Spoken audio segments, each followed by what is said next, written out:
a part of their team. They saw greatness in you. See, you need people in your life who can see things that you can't see. You want to find whoever got you into business and say to them, thank you. I told Robert Boyd, who recruited me for Best Line Products, thank you, Bob. I don't know what you saw, but I'm not going to disappoint you. You find whoever recruited you, because you are looking for eagles in this business. You're not looking for people who need more. You're looking for people who want more.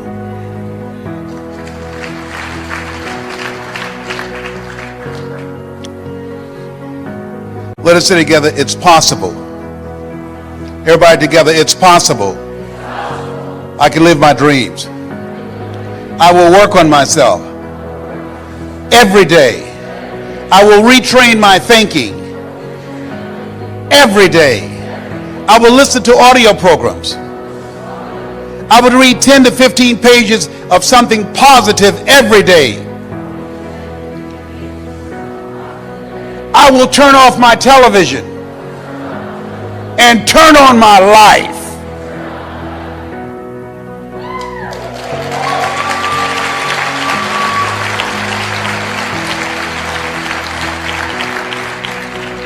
Let us say together, it's necessary to detoxify your life.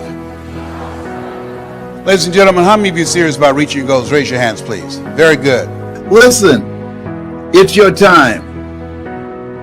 And I want you to go within, and I want you to take some notes on some things that I want to share with you. And here's one of the things I want you to realize and to come to grips with. I didn't do what I'm doing now for 14 years because I didn't realize that it was my time.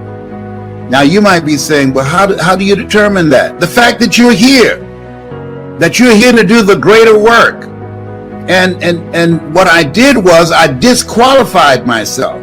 I kept myself on the sideline. I was an onlooker as opposed to becoming actively engaged in this thing called life. This is your time. I want you to write this down. Seize the moment.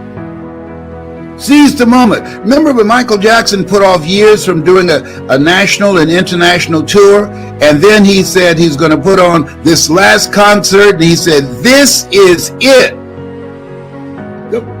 Don't forget that. He said, this one that I'm going to do, this is it. I'm going to put all my stuff in it. Some of y'all remember this. He said, this is it. He didn't realize that life is so uncertain. He didn't realize it's so unpredictable. He did not realize that there are no guarantees. Here's a quote I want you to think about.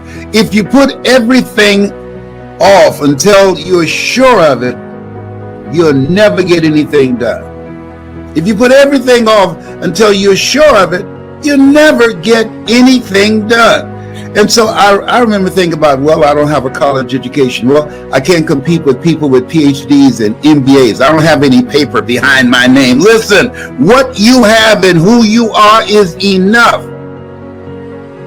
Become actively engaged in this thing called life. Seize the moment.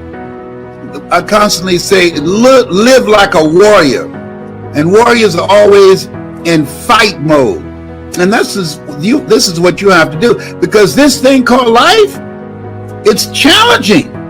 You got to fight for peace of mind. You got to fight to stay away from the refrigerator. You got to fight to stay away from toxic, negative, energy draining people. You've got to fight to stay focused. You've got to fight to put all your efforts and energy into things that's productive, that's positive, and purposeful.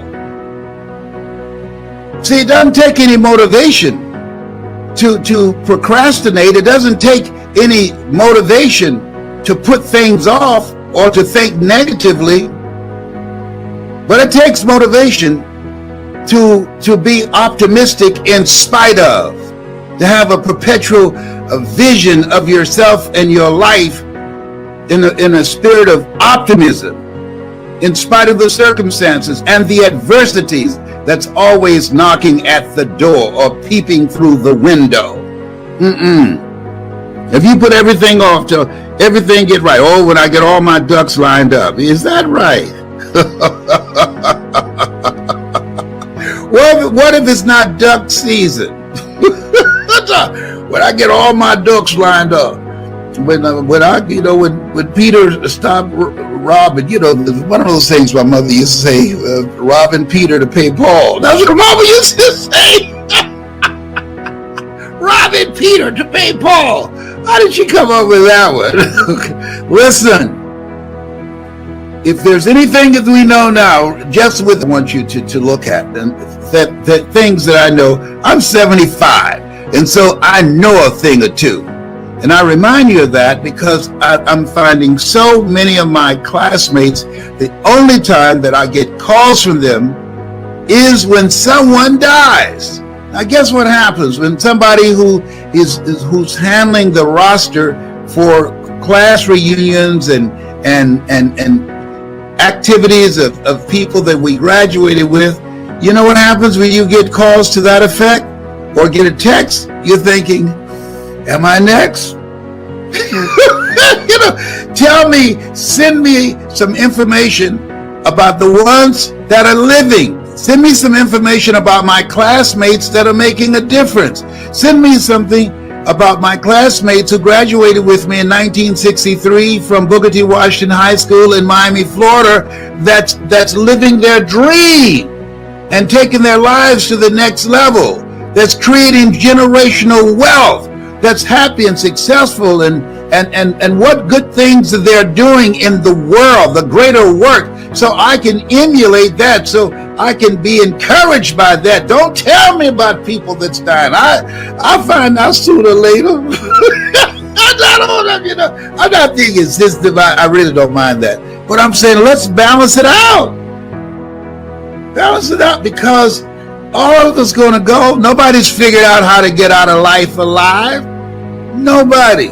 All of us going to check out of here. People dying today who never died before.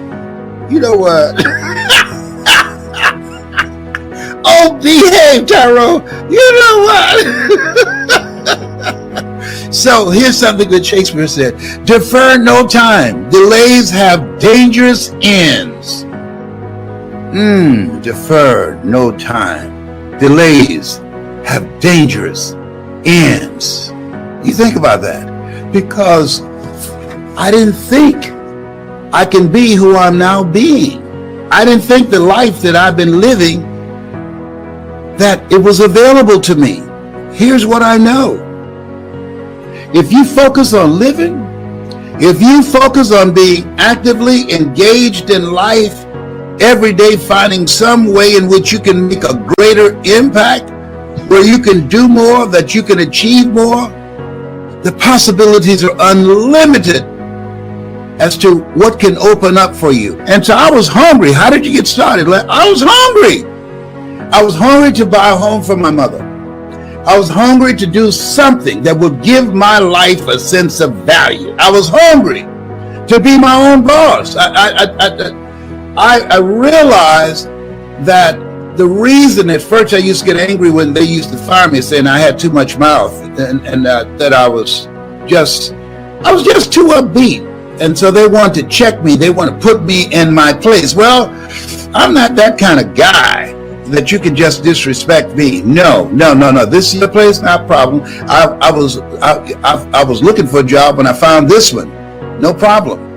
And so, but I noticed that the things that happen, what appears to be happening to you, they're really things that's happening for you.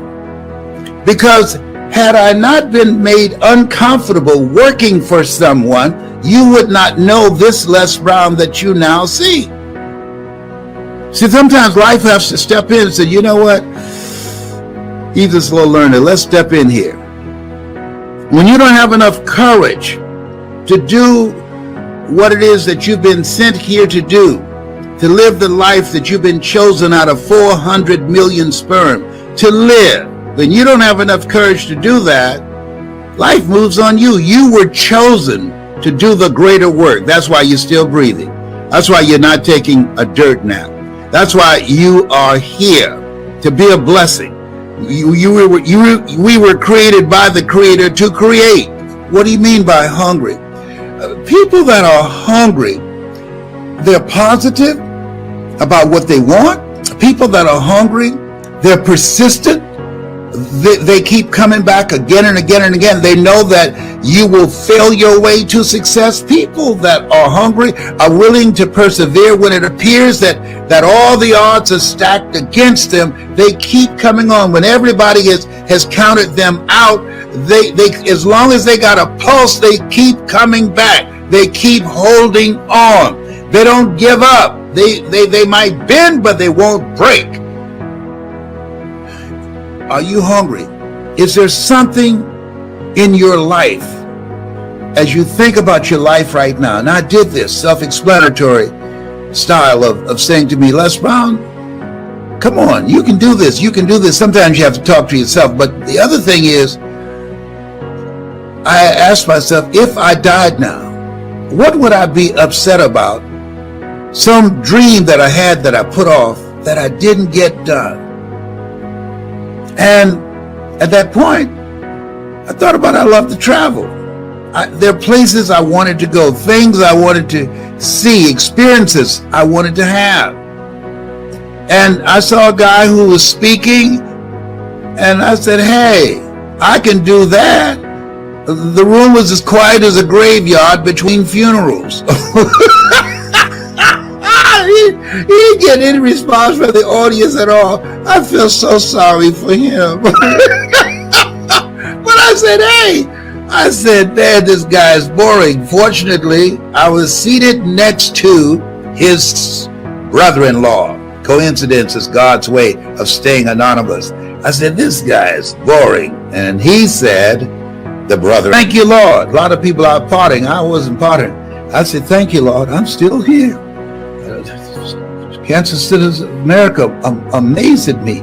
He's dealing with 4-stage cancer, but he's still here. He's been here for 29 years with this, and he hear about with some pain that's in his shoulders and his back, but he's still here. He's 75. We don't look it, but he's still here. He says he used mascara to cover his gray, but he's still here. In fact, I see some great kind of rebellion right now. I need to hook them up. What is this? I don't know what's happening up here. What y'all doing there? Homie, don't play that. What y'all doing? Did I tell y'all to get excuse me, about to make me lose my religion. If people don't leave home without the American Express, I don't leave home without my mascara. Oh, behave. Oh, whatever. You make me Randy, baby. Why are you so happy? Because I'm here. Are you crazy? The stuff I deal with, stuff I'm dealing with right now. I'm still here when I get through. But see, when I speak, I don't hurt. But when I get through speaking, like I'm talking to y'all, the pain is in my room. Said, are you through? Well, I don't know. I think I got a little bit more to say. As long as you're speaking, you got a job. We ain't gonna mess with you, but well, when you get through, we're gonna light you up. Let me tell you what happened. This is a true story. I was the program director at WVKO radio station, right? So this news director I hired, I'm not gonna tell you his name. He went to sleep in the newsroom. So I'm sitting up there waiting for him to come in at 10 o'clock to do the news. This time you could rip and tear and read the news off the Associated Press. I'm sitting waiting, got an instrumental playing, and he was in the room asleep. So people came and said, he's in the room asleep. He's not coming now.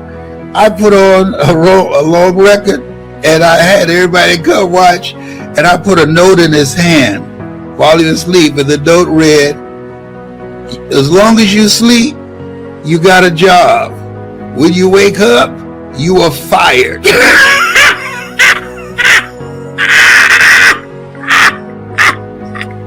So everybody was watching through the window to see what he's going to do when he woke up.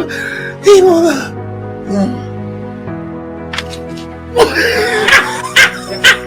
Do you know He slept another hour and a half.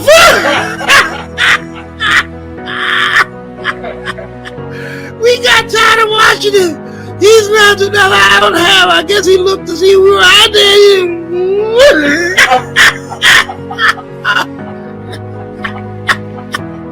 You never heard that one, huh, John Leslie? That's a true story. That's a true story. That's it. As long as you sleep, you got a job. Don't wake up.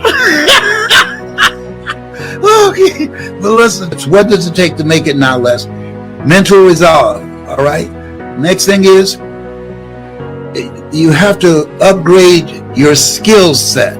And we teach you how to do that, how to make money in a variety of ways. The other thing is, I cannot emphasize this enough, getting around the right people. That's why I'm putting this greatness mastermind together. Being around the right people. Sometimes it's not what you know, it's who you know and what they know about you, and being able to have the ability to communicate with people behind doors that you want to get into, and have relationships with people that's on the path of where you are going. Being around the right people, that's major. Do you hear me? That's major. Don't downplay that. Don't try and do this stuff solo by yourself, because it's too many people that's working against you and don't want to see you make it. If there's nothing else we know, 1 out of every 2 people you know that you see every day, they got it out for you. And me too. Why? It's just that way. That's what it is. But we will find a way to win together. All things work together for good. For those, not just one person, for those where 2 or 3 are gathered. Ooh, I will be among you. Whoa, we're not by ourselves? No. Absolutely not. Oh no. That's some good news. Let me tell you, one of the most profound statements I enjoyed hearing him say: rob the cemetery of your gifts, of your dreams, of your talents, of your art, of your book, of your leadership. Rob the cemetery. Don't take that stuff with you to the grave. God didn't choose you out of 400 million people to just come here, pay bills, die, and take that stuff with you. No. You are here for a purpose, to make the world a better place, to do the greater work. So you got to get an attitude, because in order to live your dreams, you've got to be focused, clear what you want, and you got to take action. I was clear. This is what I'm going to do to take care of my mother. This is how I'm going to generate the money to do this. I knew working a job wouldn't do it, wouldn't get it. 95% of people who filed bankruptcy last year did so because of medical expenses. So I wanted to do something that was me, and I'm encouraging you to do the same thing. Do something that's you, something that you enjoy, something that excites you when you think about it. When I get up in the morning, I say all things work together for good for those who love God and for those who are called according to his purpose. And Lord, whatever I face today, together you and I can handle it. And then I start smiling. I say, I'm going to motivate some people today up in here. I'm going to be calling out the hungry ones. I'm coming for you. If you're hungry, I'm coming for you. Oh my goodness. Why? I enjoy being around hungry people. They are so creative. They're relentless. They just won't take no for an answer. There's a guy that's been pursuing me. He said, Mr. Butterball, I texted him back. This is Les Brown. He said, you are my Mr. Butterball. I want you to know I'm hungry. And every time you look around, I'm going to be there looking at you. It's okay. Take some action. But I could have waited and said, well, let me find some things that I can do to get the money so that I can fly. No. George Washington Carver said, do what you can where you are and what you have and never be satisfied. And he was right. If I couldn't afford to do it, I couldn't afford not to do it. I couldn't afford not to invest in myself and tell people you need to invest in yourself. I could not afford to tell people, oh, you need to do something that's beyond your comfort zone, and you'll discover a part of yourself that you don't know right now, if I wasn't willing to be a make it happen person. I'm going to teach people how to make it happen, and I wasn't making it happen. And I did it. I made it happen. I did a little fundraising. I had beard whiz parties, and oh my goodness, I had card game parties. I mean, when I think about it, I sold some of my mama's sweet potato pie. I was selling those, and I would tell people what I wanted to do. They say, here, last year, I have a friend named Madeline Haddock, and when I went back to Miami, she's the first person that contributed to my efforts, to my dream of what I wanted to do. There's a book I encourage you to get called The Road to Your Best Stuff. I wrote the foreword for it. My mentor, Mike Williams, he saw this, Les Brown, before I saw him. The Road to Your Best Stuff. He said, Brownie, if you do what is easy, your life will be hard. But if you do what is hard, your life will be easy. He said, all of us are born the same way, dumb, naked, and speechless. Don't be intimidated because of these guys who have PhDs and MBAs or more money than you. Don't worry about that. It's not what you don't have, it's what you think you need that keeps you from becoming successful. You think you need 4-color brochures. You think you need investors. No, what you need is the belief in you. You are the money. You've got to believe in you, Brownie. And he was right. From that day when I accepted that I could do this, the easiest thing I've done is to earn millions of dollars doing what I love to do. The most difficult thing that I've ever done that took years for me to do was to believe that I could do it. That me, Les Brown, Mamie Brown's baby boy, that I have the ability to do it. Speaking over 51 countries. And I don't say this to impress you, but to impress upon you what's in you. Speaking before 80,000 people and being able to hold that audience. I don't say this to impress you, but to impress upon you that there's some stuff in you, there's abilities and talents in you, that when you stretch yourself, when you're willing to reach forward, when you are ready to go to that next level because you got to that point within yourself where you said, looking around where you are, I've had it. I'm not going out like this. No. And some of you are there right now, that you know there's more. You know it. You can feel in your heart of hearts. You know it. And you're ready for the breakthrough. Let us say together, it's my time. It's my winning season. Let's say it together please, with power, feeling, and conviction. It's my winning season. It's my time. I'm ready to live a bigger life. Yes, it's your time. Thou shalt decree a thing and it shall be established unto you. It's your time. It's your winning season. It's time for your breakthrough. Things are going to happen for you because you got it like that. Let us say together, it's possible. It's possible. It's necessary. It's necessary. It's me. It's me. It's hard. It's worth it. A friend of mine, he was going across Europe, sleep on a train at different points. Soldiers would board the train and ask, who are you? Where have you been? And where are you going? Those 3 questions. And so I ask you, who are you? God asked Adam, Adam, where are you and who are you? Where are you in your life? When you look in the mirror, do you see the person you thought you would be at this point in your life? Where have you been? What brought you here? Why did you show up? Same information, same marketing.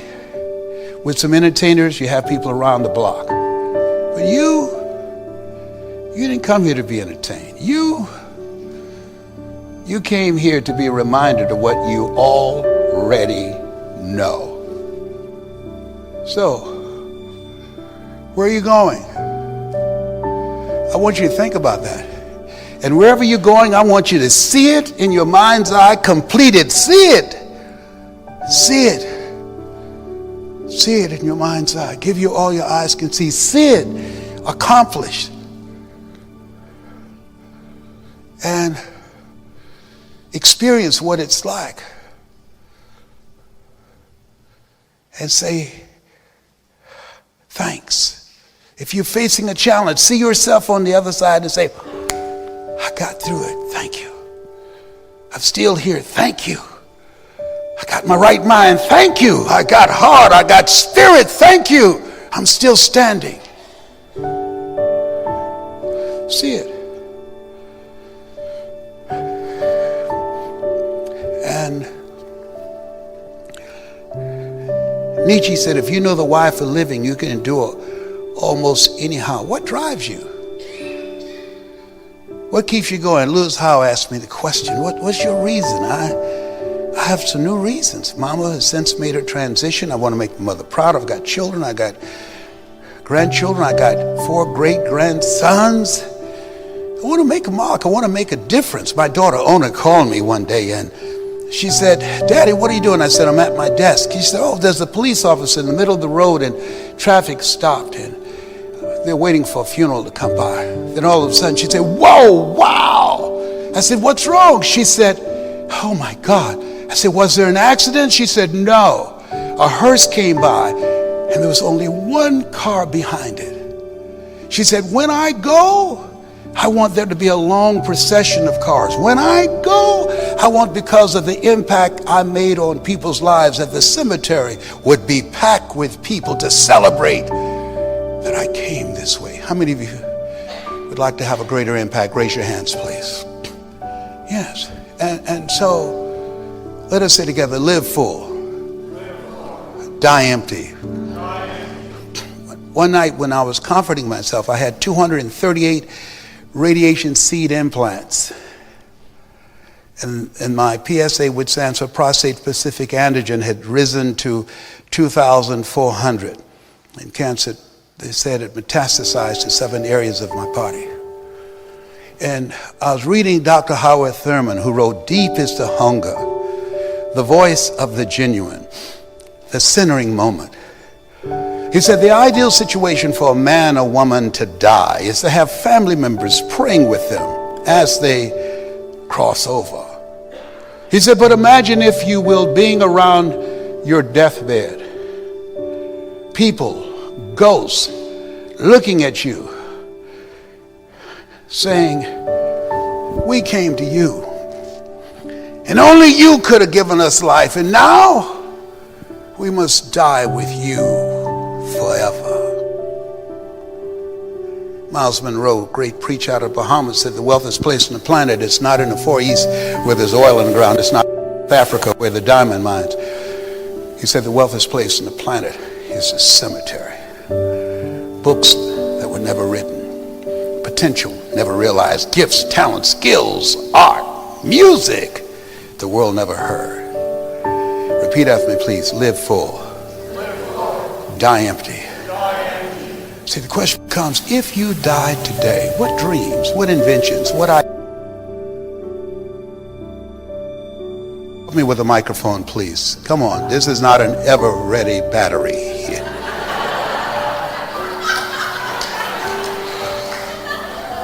It's tired. Help a brother out up in here, up in here. Thank you, sir. Anything for you. Thank you, Grasshopper. Y'all remember Kung Fu? Y'all got that Grasshopper? Oh, that's all right. The millenniums, they don't know about that. That was when television was television. You understand what I'm talking about? All right.